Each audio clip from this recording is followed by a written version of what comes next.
Hello everyone, welcome back to education Bhaiya. और आज के वीडियो में हम लोग पढ़ने वाले हैं इंडिगो चैप्टर का पार्ट 2। देखो, हमने पार्ट 1 में देखा था कि गांधी जी जज के सामने प्रोटेस्ट करने लगते हैं और बोलते हैं कि डिले किस बात का हो रहा है, जो भी डिसीजन लेना है जल्दी लो। चलो अब आगे देखते हैं कि आगे गांधी जी और क्या बोलते हैं जज को। ठीक है, तो चलो चैप्टर का एक्सप्लेनेशन स्टार्ट करते हैं। देखिए जज साहब, मैं कॉन्फ्लिक्ट ऑफ ड्यूटीज में था। मतलब एक तरफ ना तो मैं लॉ ब्रेकर का एग्जांपल सेट करना चाहता था, मतलब मैं लॉ के अकॉर्डिंग चलना चाहता था, लेकिन वहीं दूसरी तरफ मैं नेशनल सर्विस और ह्यूमैनिटेरियन के अगेंस्ट भी नहीं जा सकता था। ह्यूमैनिटेरियन का मतलब होता है लोगों के लाइफ से सफरिंग को कम करना। सफरिंग मतलब दुख, कष्ट, पीड़ा, समझ रहे हो ना। और गांधी जी चंपारण भी तो इसलिए आए थे ताकि वो शेयर क्रॉपर्स के लाइफ से थोड़ी सफरिंग को, थोड़ी दुख, दर्द, कष्ट, पीड़ा को कम कर सके। वैसे गांधी जी के लिए कॉन्फ्लिक्ट ऑफ ड्यूटी क्या था, इस चीज को याद रखना, क्योंकि एग्जाम में यहाँ से क्वेश्चन आने के चांसेस बहुत ज्यादा रहते हैं। देखिए, मुझे पता है कि मैंने क्या लॉ ब्रेक किया है और मैं गिल्टी भी हूँ, लेकिन इस गलती के लिए मैं पेनल्टी देने के लिए भी तैयार हूँ। इसके बाद कोर्ट को डिसमिस कर दिया जाता है और बोला जाता है कि कोर्ट अगले कई दिनों तक कोई भी जजमेंट पास नहीं करेगा। और तब तक के लिए जो गांधी जी है ना, वो पूरी तरह से आजाद है। और तब तक राजेंद्र प्रसाद, ब्रिज किशोर बाबू, मौलाना मुर्जुल हक और भी बहुत बड़े बड़े प्रोमिनेंट लॉयर्स वहाँ पे आ जाते हैं। तब गांधी जी उनसे पूछते हैं कि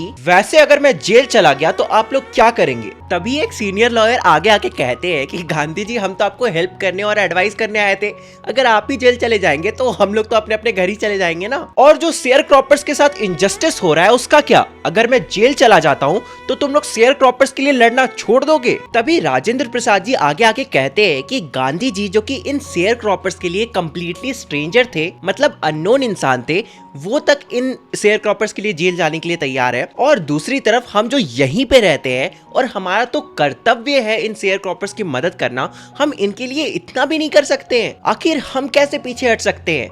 राजेंद्र प्रसाद जी के इस बात पे सभी लॉयर्स एग्री करते हैं और फिर सभी मिलके गांधी जी के पास जाते हैं और कहते हैं कि गांधी जी, अगर आपको जेल होती है, अगर आप जेल चले जाते हैं तो हम सभी लोग आपके पीछे पीछे जेल आने के लिए तैयार हैं। अगर ऐसा है ना तो समझो हमने चंपारण की लड़ाई जीत ली। The battle of Champaran is won. चलो अब जल्दी से एक पेन और पेपर लेके आओ। मैं तुम सबको एक ग्रुप में डिवाइड कर देता हूँ कि अगर मैं जेल चला जाता हूँ तो तुम सबको ग्रुप में रह के कैसे काम करना है और कैसे अपना काम पूरा करके मेरे साथ जेल आना है। लेकिन कुछ ही दिनों बाद गांधी जी को मजिस्ट्रेट की तरफ से एक लेटर आता है जिसमें लिखा हुआ था कि लेफ्टिनेंट गवर्नर ने अपना ये केस वापस ले लिया है, मतलब केस को ड्रॉप कर दिया है, मतलब कि अब किसी को भी जेल जाने की कोई जरूरत नहीं है। इसके बाद गांधी जी और लॉयर्स मिलकर एक इंक्वायरी बैठाते हैं जिसमें 10,000 से भी ज्यादा शेयर क्रॉपर्स के फाइल्स इकट्ठा किए जाते हैं, जिससे ये साबित होने लगता है कि उनके साथ गलत तो हुआ है। गांधी जी के पास इतने सारे एविडेंसेस इकट्ठा हो चुके थे कि कुछ ही दिन बाद उन्हें एक समन आता है और वो समन था सर एडवर्ड गेट के द्वारा, जो उस टाइम के लेफ्टिनेंट गवर्नर थे। लेकिन गांधी जी जाने से पहले एक मीटिंग ऑर्गेनाइज करते हैं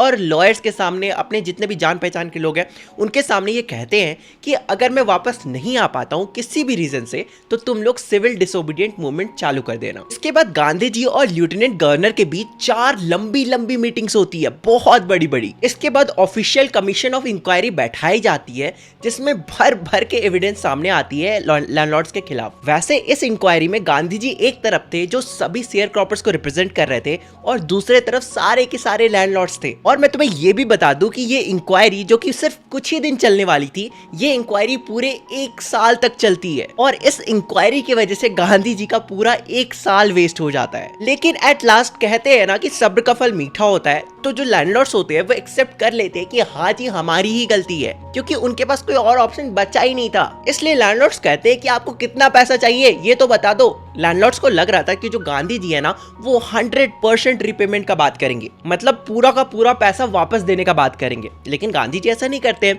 वो कहते हैं कि 50% पैसा दे दो। लेकिन लैंडलॉर्ड्स को गांधी जी और इंक्वायरी का टाइम वेस्ट करना था, उन्हें 1 रुपया भी पैसा देने वापस देने का मनवन नहीं था। इसलिए वो बहुत प्लान बना के कहते हैं कि हम तो सिर्फ 25% ही दे पाएंगे। और लैंडलॉर्ड्स ये सोच रहे थे कि गांधी जी कभी भी इस 25% वाले एग्रीमेंट पे एग्री नहीं करेंगे, लेकिन गांधी जी तुरंत एग्री कर लेते हैं, बोलते हैं कि दे दो, 25% ही देना है ना तो दे दो, कोई प्रॉब्लम नहीं है। यहाँ पे एग्रीमेंट का डेडलॉक ब्रेक हो जाता है। जो लैंडलॉर्ड्स थे वो आश्चर्यचकित हो जाते कि उनका प्लान कैसे फेल हो गया। आखिर गांधी जी 25% पे एग्री कैसे कर लिए। वो सोच रहे थे कि गांधी जी 50% से नीचे उतरेंगे नहीं और ऐसे ये केस टलते जाएगा और एक टाइम बाद खत्म हो जाएगा। लेकिन गांधी जी थे चतुर आदमी, इसलिए उन्होंने डेडलॉक को ब्रेक किया। और वैसे भी गांधी जी के लिए पैसा इंपॉर्टेंट नहीं था, गांधी जी के लिए उन इंग्लिशमैन लैंडलॉर्ड्स का प्रेस्टीज गिराना इंपॉर्टेंट था, जिसमें गांधी जी सक्सेसफुल भी हो जाते हैं। इसके अलावा चंपारण के पीजेंट्स को अपने राइट्स के बारे में भी पता चला और तो और उनके अंदर अपने हक के लिए लड़ने का करेज भी आया। और ये सब क्यों हुआ? सिर्फ गांधी जी की वजह से। इसके बाद धीरे धीरे जो लैंडलॉर्ड्स थे ना वो चंपारण छोड़कर जाने लगे और फिर लैंड वापस से हमारे देशवासियों का और हमारे पीजेंट्स का हो गया। वैसे गांधी जी को कभी भी इकोनॉमिकल और पॉलिटिकल प्रॉब्लम सॉल्व करने में कोई भी इंटरेस्ट नहीं था।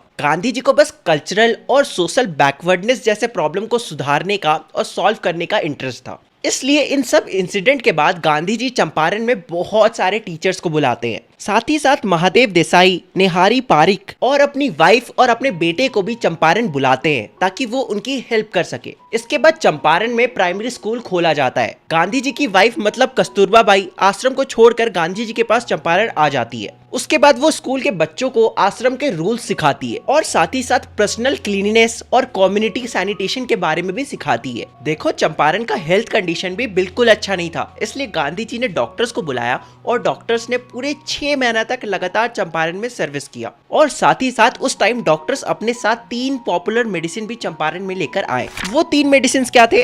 कैस्टर ऑयल, क्यूनाइन और सल्फर ऑइंटमेंट। जिस भी बंदे को टंग में इशू होता था डॉक्टर उसे सीधा कैस्टर ऑयल रिकमेंड कर देते थे। जिस भी इंसान को मलेरिया होता था डॉक्टर उसे कैस्टर ऑयल और क्यूनाइन दोनों रिकमेंड करते थे। और जिस भी इंसान को स्किन प्रॉब्लम होता था डॉक्टर उसे सल्फर ऑइंटमेंट और कैस्टर ऑयल रिकमेंड करते थे। वैसे इन तीनों तरह के प्रॉब्लम के लिए डॉक्टर एक दवाई है जिसे रिकमेंड करते ही करते थे, वो क्या है? Castor oil. इसके बाद गांधी जी अपनी वाइफ को मतलब कस्तूरबा जी को बोलते हैं कि तुम औरतों के कपड़ों पे भी ध्यान दो, क्योंकि चंपारण में जो औरतें हैं ना उनके ड्रेसिंग सेंस, उनका जो कपड़ा पहनने का तरीका है और उनके पास जो कपड़ा है ना वो बिल्कुल भी अच्छा नहीं है। वैसे कस्तूरबा जी एक इंसिडेंट भी बताती है कि एक बार क्या होता है, एक वुमेन उनके पास आती है और उन्हें अपने साथ अपने घर ले जाती है और अपने घर जाने के बाद वो कस्तूरबा बाई को एक एक ड्रॉवर खोल के दिखाती है कि उनके घर में एक भी कपड़े नहीं है। सिर्फ उन्होंने जो अभी उस वक्त जो साड़ी पहन के रखा है ना उनके पास सिर्फ एक वही कपड़ा है। वैसे इस बीच जब तक गांधी जी चंपारण में थे तब तक वो अपने आश्रम में लगातार इंस्ट्रक्शंस भेजा करते थे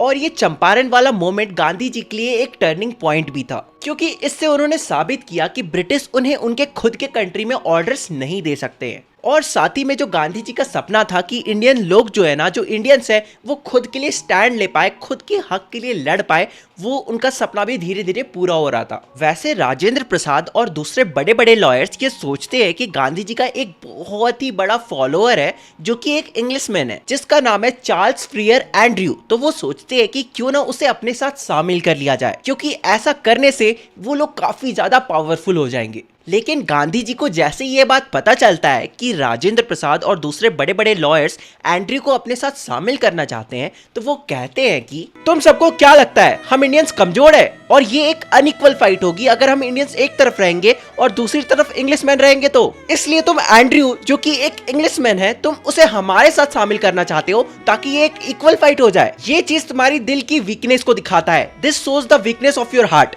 हम सबको खुद पे रिलाई करना चाहिए ताकि हम इस बैटल को जीत सके, ना कि किसी और पे।